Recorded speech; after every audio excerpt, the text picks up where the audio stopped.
It was a pleasure to be a part of your campaign, and I think you're doing a great job trying to make people more aware of this gender pay gap. But tell me, why is it so prevalent among millennials?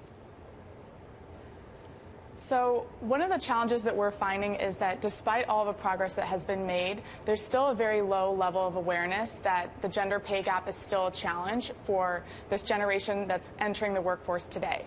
So in the survey results that we began to discuss earlier, we found that the majority of our millennial users who were female did not think that the wage gap applied to them. And when we showed them data that said, okay, wait a minute, but already 1 year out of college, statistically speaking, you're already going to be making 7 to 8 cents less than your male counterpart. This starts early and then this magnifies over time. The perception changed. And then it became a question of not knowing how to ask.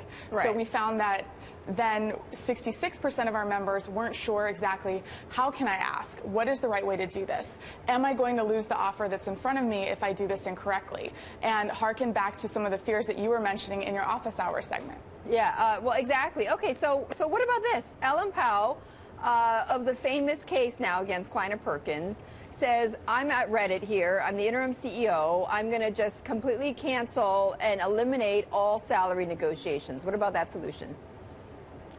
So one of the things that's really interesting is that in Washington, D.C., the wage gap is the smallest in any city in the United States. And part of that is because all of the federal jobs that these millennial women and millennial men are getting in D.C. have more transparent salary tables that anybody can reference. And it makes the point of departure a lot more clear and transparent from the get-go. So there's something interesting around that transparency. What I don't want to get lost is the need to negotiate from the beginning, because if you've already begun your career, then it's important for you to understand if you're already earning the average that you deserve for your career track and for your area.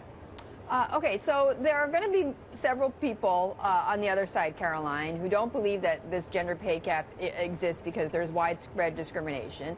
And it was interesting because I got an email in my box this morning from a group called the Independent Women's Forum. I don't know much about them, but I'm going to just give you a quote from their statement, because they are very vehemently against Equal Pay Day. They call it a fictitious holiday. They say, quote, the statistical difference between women and men's average earnings isn't driven by widespread sexism, but largely from different choices men and women make throughout our lives. So what do you say to that?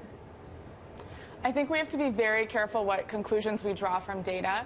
So the research that we have is the best available around the difference between men and women in the course of their careers. And what we've found as a factor that we can affect today with this new generation entering the workforce through the types of resources and connections that we offer on Levo is enabling people to advocate for themselves, to negotiate, to understand how much they should be earning.